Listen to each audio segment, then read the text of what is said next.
Hey everyone, Skull902 here, and this is my Let's Play of my favorite game of all time, Super Mario World, the best 2D platformer of all time in my opinion. I've mentioned it before, I got this as a Christmas gift in the year 2001. I was just a boy of 7 years old, and I got this with Super Mario All-Stars Plus World, and you know, it's the source of many fantastic memories. It's what got me into gaming. This and the other 4 games on the cart. So, I'm going to be doing a 2-player game with Mario and Luigi in recognition of the holiday season. You know, it's a loving family time here, and I think that a 2-player game will best demonstrate that. So, let's get into the story here. Welcome, this is Dinosaur Land. In this strange land, we find that Princess Toadstool is missing again. Looks like Bowser is at it again. So, that is part 1 to this whole thing. Part 2 is going to be with Yoshi's house, the first stop on the map. So let's just head on over there, Mario, and see what's up. Where the hell are you going? The story's over to the right. And now what are you doing? You're giving up all of your lives to Luigi? I know what's going on. You got the final hit on Bowser in Mario 3 and now you're showing off. Well, you fucking egotist, Mario. Why don't you show me what you can do then, huh? Mr. Big Guy? Impress me, Mario. Impress me. Oh, you died. Well, isn't that fucking embarrassing? Shows what happens when you get a little too inflated there. So, you know what? As punishment, no. You don't get a second chance, Mario. This is Luigi's adventure now. Do you feel proud of yourself? You can just sit there and fucking, you know, think about what you did in the afterlife. So Luigi's gonna be a good boy and show off the story here. Hello, sorry I'm not home, but I have gone to rescue my friends who were captured by Bowser. Signed, Yoshi. Damn near fucked up reading that. But yeah, this is a Luigi playthrough. Surprise! But you know, Luigi's my favorite character. I couldn't just, like, do my favorite Mario game without the presence of Luigi, and I thought that this would be the best way to do it. So, you know what? Mario, he's sitting in timeout for the rest of the game, for being, you know, so much of an egotist, and it's Luigi's time to shine here in Super Mario World.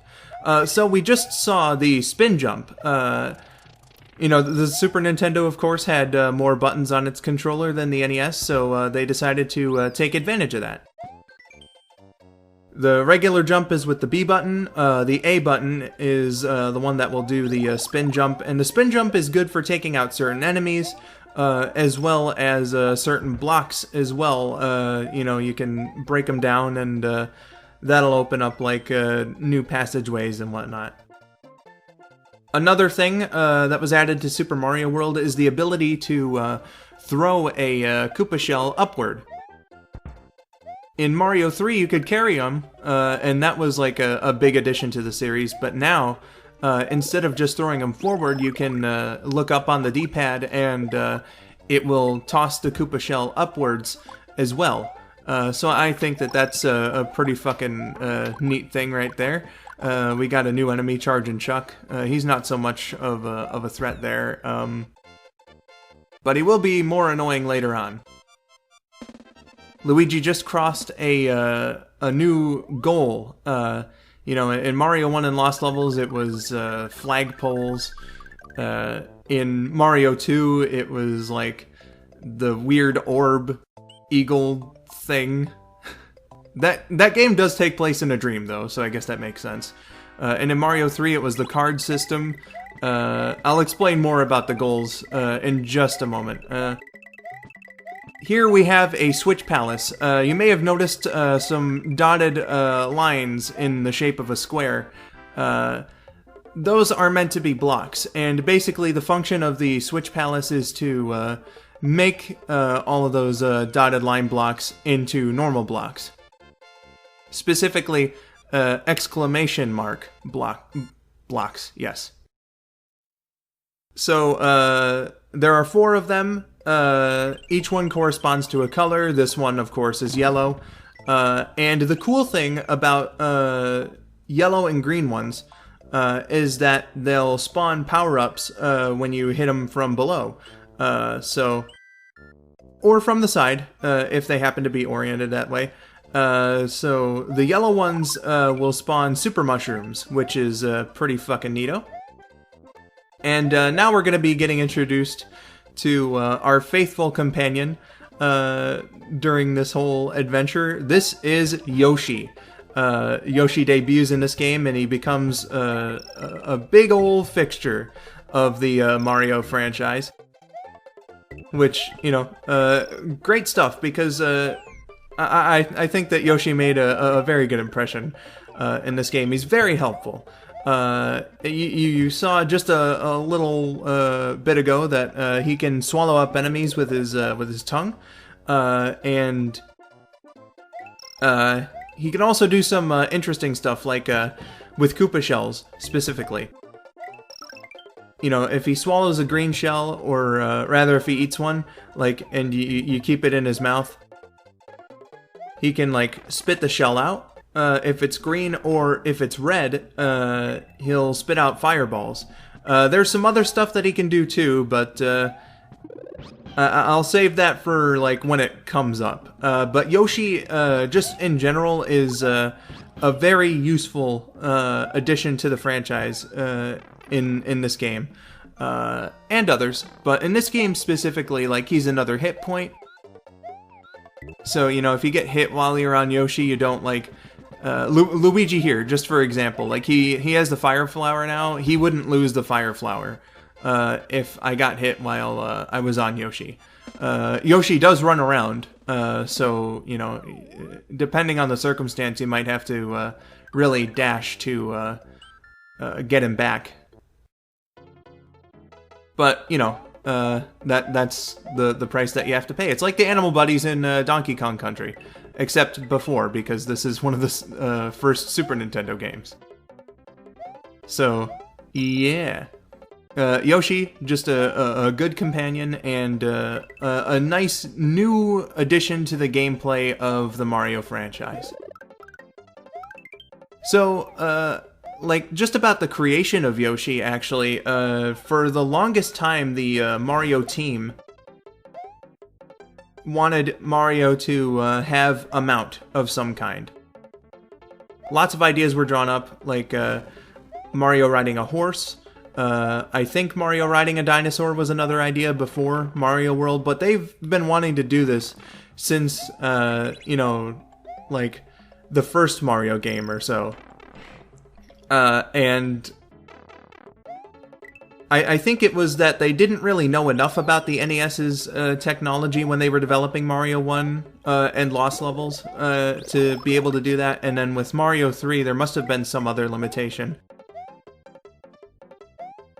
Because I know that there are mountable animals in certain NES games, like Adventure Island, for example. So it wouldn't have been impossible, but there must have been something preventing the Mario developers from implementing such a system. But they were finally able to do it for this game, and Yoshi went through many different designs, which I'll talk about in the extra video. But the decision was made to make him, like, kind of adorable, and he fits that role very well, you know. Yoshi's a badass motherfucker, but he'll come off as cute during it. When he's, like, swallowing enemies up and throwing eggs at them eventually. We'll get to that game when we get to it, but yeah. So that's the creation of Yoshi. It's a very interesting sort of deal. So about the goals, I meant to elaborate on the goals there. Different from Mario 1, Lost Levels, Mario 2, and Mario 3, the goals go off of a point system, which is very interesting. Basically, there's a tape that goes up and down for the goals, and the higher the tape is, the higher the number you'll get if you break the tape. The highest is 50, and unfortunately, as much as I tried, I was not able to get the 50 in the playthrough, so I'm gonna have to show that off in the extra video. It's very hard. It's super precise timing to get a 50. I think the highest number that I got was 40 or 30. Like, again, it's like a split second sort of thing.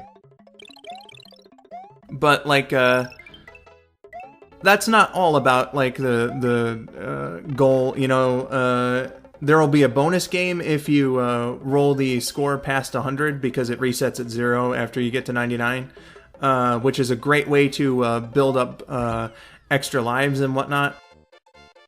And then there are other instances where if you're like carrying, say, a spring or a Koopa shell or something along those lines, you can get like coins or power-ups. So, you know, there's a lot of stuff that the goal does that I think adds to the overall experience of the game. So Nintendo really knocked it out of the park with many of the ideas featured in Super Mario World, whether it be additions to the game or, you know, just new things altogether. Like, I'm gonna gush about this game a whole fuck ton. You know, what with it being my favorite game of all time and everything. So, you know, just be prepared. Just be prepared. So, speaking of new additions to the Mario franchise, this is the game that introduced like fence climbing. You know, we have these fences here, and I don't know if it works like if you're just standing. Like, say if I were standing on that platform there and then pressed up, if it would necessarily work. But if you jump and press up while you're by a fence, Mario or Luigi will cling on, and you can scale it. And it's very fucking satisfying to get rid of Koopas in that way. To just like, you know, you can get rid of them the traditional way by like climbing down and hitting their head. But you can also just punch the shit out of them from the opposite end of the fence. And they do this like really satisfying knockback animation for the Koopas when you hit them like that. It's fucking great. So the first castle here, it's a nice way to introduce that that new mechanic and all that. Very good stuff here in Super Mario World. For this room that we just exited, just try to like hug the left wall, and you'll make it through. There was Iggy Koopa, just fucking very briefly. His boss battle, as well as Larry Koopa at the end. It's like a rocking platform, and when you have the opportunity to, you can knock Iggy down into the lava. So it requires, you know, some timing, but not too strenuous timing. And it's a good introductory boss fight to like get you sort of used to the physics and everything of the game, and get familiar with how they work and whatnot. So it's very good stuff. One of the other things that I'll mention just before this part ends was we saw some flavor text after the castle was done. And first I gotta say, it was not Mario who cleared the castle game, it was Luigi. Give him some more fucking respect. But also, Nintendo of America did a pretty interesting thing, because the flavor text is just all uniform in the Japanese version of the game. It doesn't change based on the Koopa or anything, it's just the same text every single time. So Nintendo of America decided to have fun with that, and not only did they name the Koopas, or rather the Koopalings that you beat in the preceding boss fight, but they also gave them like character traits and talked about the world coming up ahead. And I think that worked out really well to hype players up for the next world. At least in my household it did. Like when my brother beat Iggy Koopa for the first time, we were like, Donut Land, or Donut Plains rather, holy shit. This game's getting serious now.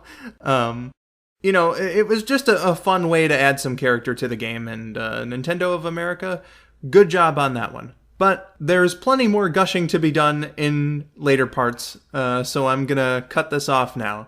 And I'll see you tomorrow in part 2 of Super Mario World. Until then, I have been Skull902. Thank you for watching, and have yourselves a wonderful day.